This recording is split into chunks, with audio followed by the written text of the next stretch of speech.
Oi pessoal, nesta aula desta semana nós vamos aprender sobre a União Europeia, seu histórico, objetivos, o euro, o Acordo de Schengen e os seus desafios. Vamos observar agora a bandeira. Esta bandeira representa a União Europeia e os seus países, né? Foi adotada lá no século XX, mas ainda hoje continua sendo a sua representação simbólica. Vamos agora um pouco falar do histórico. A União Europeia não nasce assim tão rapidamente. Ela vai ser fruto de várias discussões sobre a integração econômica, social e política de vários países da Europa após a Segunda Guerra Mundial, com a reconstrução, com a reestruturação econômica propiciada pelo Plano Marshall, que foi um plano idealizado e desenvolvido pelos Estados Unidos a fim de ampliar sua influência na região. E uma das principais causas foi fazer com que os países europeus, principalmente França, Alemanha, Bélgica e o Reino Unido, pudessem criar estratégia de integração econômica e política. E isso fez com que eles assinassem simplesmente um tratado em Roma, em 1957. Nesse tratado, estes países que eu citei, mais a Holanda e Luxemburgo e a própria Itália, se comprometeram a criar estratégias de união. E uma dessas estratégias de união foi a criação do bloco econômico chamado União Europeia. Já em 1992, na Holanda, nos Países Baixos, foi assinado outro tratado na cidade de Maastricht, que ampliava o tratado anterior e incorporava novos países como Portugal, Grécia e a Espanha. Isso fez com que outros países também entrassem no bloco com a sua fortificação, ou seja, a União Europeia ficou cada vez mais forte a partir das suas uniões, integrações e leis, e outros países entraram. Tanto é que em 2004 a Bulgária entrou, a Romênia, a Polônia e outros países que faziam parte de uma área de influência da Rússia. Ou seja, agora o poder russo na região diminuiu. Quais são os objetivos da União Europeia? Todos os países da União Europeia devem seguir esses 8 objetivos aqui. Se eles não estão conseguindo seguir ou se eles não conseguem entrar na União Europeia, é porque está havendo algum tipo de falha no cumprimento. Vamos começar com o primeiro. Fala assim: promover a paz, os seus valores e o bem-estar dos seus cidadãos. Olha que essa imagem. Essa imagem é da cidade de Lisboa, capital de Portugal. Por que eu coloquei essa imagem? Porque Portugal é o 4º país mais pacífico do mundo. Só pede para a Nova Zelândia, que é o 3º, Suécia 2º e a Noruega 1º. O que isso quer dizer?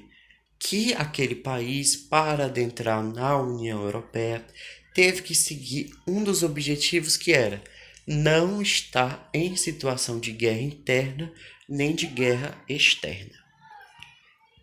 Já essa informação aqui foi tirada do site da própria União Europeia, que fala que a Europa, principalmente a Europa Ocidental, ou seja, os países que fazem parte da União Europeia, estão há 70 anos de paz duradoura. Já essas cores cinzas seriam momentos de guerra. Já as cores, a cor azul e suas representações, os tempos de paz. Então, a grande maioria segue esse objetivo. Objetivo 2. Garantir a liberdade, a segurança e a justiça sem fronteiras internas. Seria simplesmente garantir a democracia. Só pode adentrar na União Europeia países que são democráticos. Aqui, quanto mais verde for, quanto mais verde escuro for, quer dizer que o país é bastante democrático. Podemos ver o que? A Irlanda é um país bastante democrático. A Suécia, Dinamarca, a Áustria e a Finlândia também. Quanto mais vermelho escuro, quer dizer que o país é mais autoritário e menos democrático. Vamos para o terceiro objetivo da União Europeia. Fala o quê? Favorecer o desenvolvimento sustentável, assente no crescimento econômico equilibrado e na estabilidade dos preços, uma economia de mercado altamente competitiva, com com pleno emprego e progresso social e a proteção do ambiente.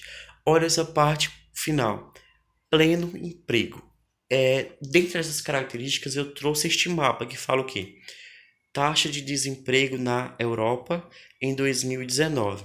Quanto mais azul escuro, quer dizer que tem poucos desempregados. Quanto mais laranja, quer dizer que tem pessoas desempregadas, muitas em termos de porcentagem. Vamos observar aqui. Portugal. Portugal não tem tantas pessoas desempregadas, mas também não tem tantas pessoas em situação favorável. É um país que estaria na média de mais de 10% de desemprego. Já a Espanha é um país que tem a maioria das suas regiões autônomas com uma taxa muito elevada de desemprego. Isso segue também na Grécia e na Itália.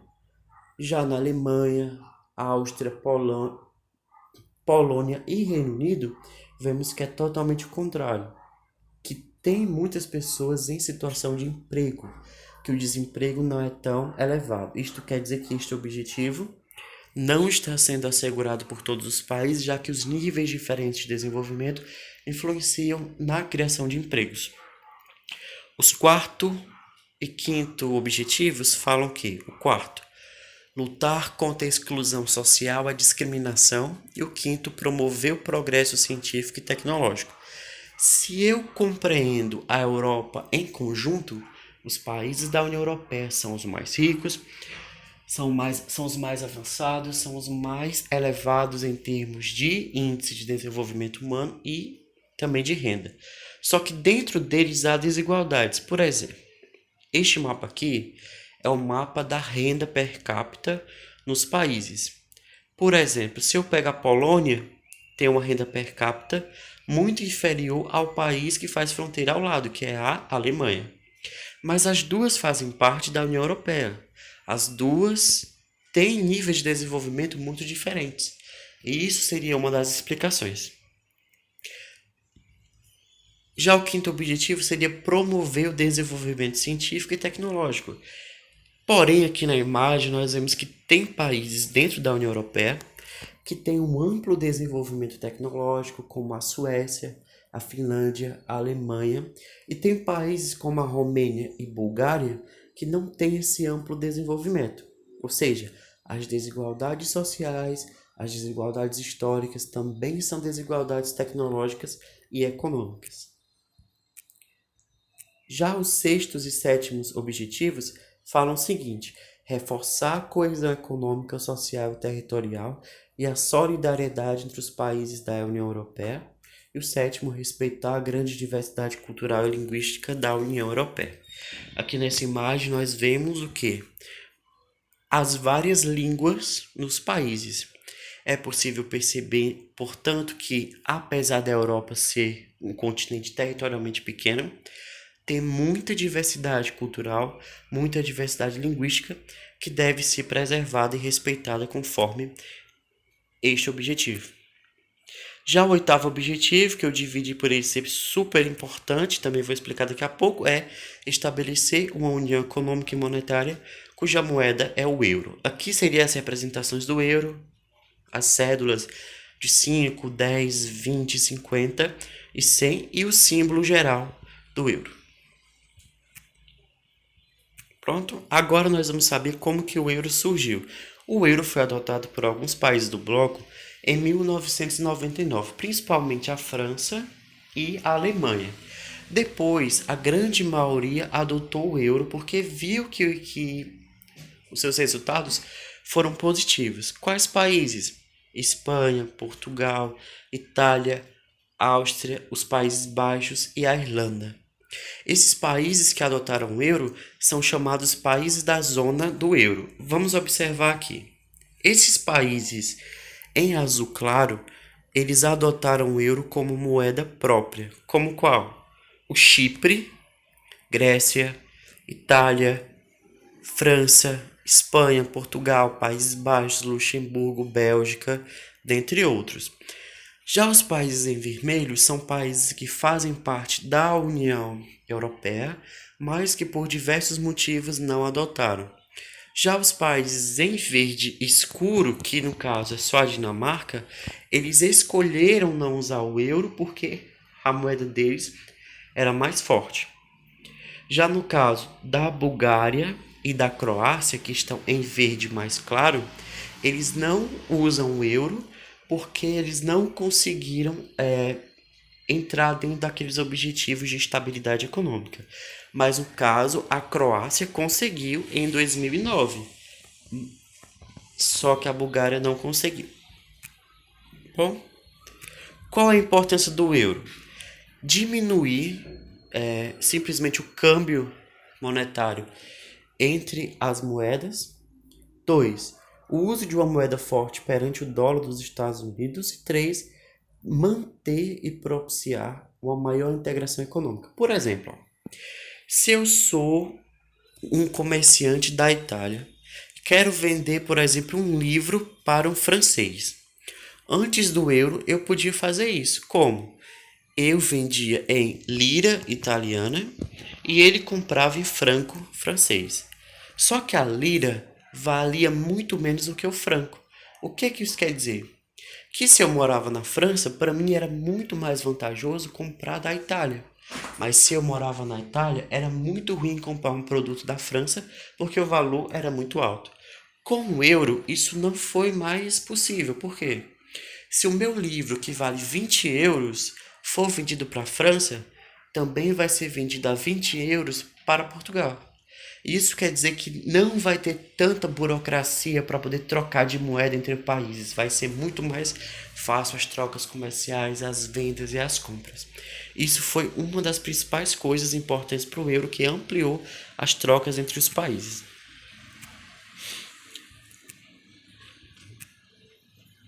Agora vamos falar sobre o Acordo de Schengen. Nós sabemos que a Europa é um continente muito pequeno, mas que é muito rico e tem muitas pessoas. Só que esses países, por serem muito desenvolvidos e territorialmente pequenos, acabam tendo uma relação muito próxima entre eles. Mas alguns países da Europa Ocidental, como a Suíça e a Noruega, não quiseram fazer parte da União Europeia. Simplesmente eles não quiseram, recusaram ou eles nem tiveram interesse. Só que por eles serem muito próximos aos países da União Europeia, quais foram as alternativas criadas? Foi criado essa área Schengen, que é uma área que envolve tanto os países da União Europeia quanto os países que não são da União Europeia, para diminuir simplesmente as barreiras comerciais, facilitar a livre circulação de pessoas, bens e mercadorias. Mas será que todo país da Europa faz parte desse espaço? Não, só faz parte desse espaço países que possuem grande relação econômica com os países da União Europeia e que não tem tanta desigualdade social. Por quê? Porque uma das principais características é a livre circulação de pessoas. Por exemplo, se a Turquia, que é um país que tem bastante pobreza, fizesse parte dessa área econômica, muitas pessoas iriam sair da Turquia e iriam morar nos países da União Europeia. Como a xenofobia é muito forte, como o desemprego está muito elevado, os países da União Europeia não aceitaram o pedido da Turquia para entrar. Mas como a Noruega tem uma outra realidade econômica, outra realidade social, eles aceitaram a Noruega. Por quê? Porque simplesmente os noruegueses não vão querer morar na Espanha, porque na Noruega as condições de vida são melhores. E isso não vai implicar no aumento da migração. Então tudo tem a ver também com a intenção. Nada é tão bonitinho como aparece na teoria. Tem também uma intencionalidade de influência econômica, de influência política, de influência social e também de uma supremacia, de achar que os países da União Europeia são melhores do que os países do resto da Europa. Olha a visão de resto, né? Os demais, aquilo que sobrou. Tanto é que a Turquia, a Ucrânia estão há mais de 5, 6 anos tentando entrar na União Europeia, mas países como a Alemanha, Espanha e também o Reino Unido, que fazia parte da União Europeia, estavam contra, porque sabem que se os turcos tiverem acesso aos outros países da União Europeia, simplesmente milhões de pessoas vão sair da Turquia e vão morar na Alemanha, na França, na Itália. Ou seja, tem também um interesse político, econômico, social por trás. E isso entra dentro dos principais desafios, que são o quê? A crise migratória dos refugiados. Nunca na história da humanidade se teve tantos refugiados. Só em 2019 foram mais de 200 milhões de pessoas que ou eram refugiados de guerra, ou refugiados climáticos, ou eram os migrantes econômicos. Se você for observar aqui, a Europa vai receber mais de 2 milhões de pessoas só no ano de 2015, provenientes da África e da Ásia Ocidental. O que isso quer dizer? Que muitos desses países entram em um país pobre da União Europeia e, estando dentro da União Europeia, você pode se movimentar livremente. Por exemplo, se eu vou para Portugal e tenho o meu visto aprovado, eu posso ir para Portugal e de lá ir para Itália, França, Alemanha, Espanha livremente. Porque se eu estou dentro da União Europeia, eu posso circular entre os países de forma livre. Já o segundo desafio, que foi o Brexit, que é a saída do Reino Unido. Esse desafio realmente ele aconteceu. Hoje o Reino Unido não faz mais parte da União Europeia. Aqui foram duas votações. À esquerda, o mapa da votação de 2016, à direita de 2019. Se eu for observar da esquerda, as partes que estão em vermelha são de pessoas que votaram para sair da União Europeia. As partes em azul para permanecer. Se você for observar, a região norte do Reino Unido votou para permanecer nas duas ocasiões. Já a região central votou para sair nas duas ocasiões. E como a maioria da população mora naquela região central e sul, o voto da maioria foi para a saída, né? Vamos para a terceira, a economia, que é um problema, e o grande endividamento. Vamos observar aqui. Quanto mais escuro tiver o país, quer dizer que o país é mais endividado. E esses números aí são percentuais pelo total de produção. Ou seja, se eu pego Portugal deve mais do que produz. Ele deve 127% de tudo do que ele produz. Já na Polônia, deve 46%. Ou seja, dentro da União Europeia, há países em situação muito boa e há países com situação muito ruim. O que é que isso quer dizer? Se o seu país deve muito, você não vai receber grandes investimentos. Se o seu país deve pouco, você vai receber grandes investimentos e isso, com o passo do tempo, vai criar uma desigualdade econômica muito grande. Porque você não vai investir por... Opa, desculpa. Você não vai investir, por exemplo, na Grécia, que deve muito. Você vai investir na Letônia, que deve só 9,3% de tudo que produz. Já o quarto desafio seria o terrorismo. De 1970 até agora, houveram vários ataques terroristas. E, diferentemente do que as pessoas pensam, a grande maioria não foi feito por muçulmanos na Europa. Se eu pego essa parte aqui da Espanha, foi feito pelo grupo revolucionário que quer separar essa parte da Espanha e criar um país, que é o ETA, que é um grupo que quer separar o País Basco da Espanha e criar uma república basca. Já aqui foi uma guerra em 1950, que não foi uma guerra, mas foi um grande conflito civil entre a Irlanda e a Irlanda do Norte, entre católicos na Irlanda e evangélicos protestantes na Irlanda do Norte, que teve mais de 20 mil mortes. Aqui seriam conflitos mais recentes por independência, que estão ligados a grupos terroristas locais que querem a separação do Kosovo. Aqui seria também muito mais recente, que é a região de Donetsk e de Luhansk, que fica na fronteira entre a Ucrânia e a França. Essas pessoas, esses terroristas, são separatistas que querem que essa região volte a fazer parte da Rússia e não da Ucrânia.